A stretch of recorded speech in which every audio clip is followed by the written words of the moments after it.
Hello guys, in this tutorial you will learn how you can turn on or turn off the video snapping tool or feature on Shotcut video editor. So let us get started. So head over to your video project and let me go with that video clip here by adding it to that video track.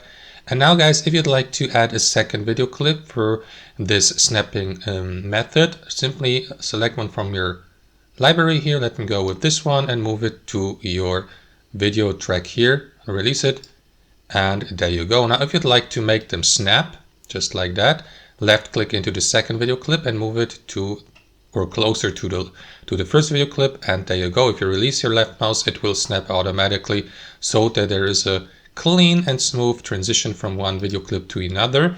However guys, if you for example accidentally disabled the snapping feature, you may enable it by clicking into this button here, snap, or use the shortcut Ctrl+B.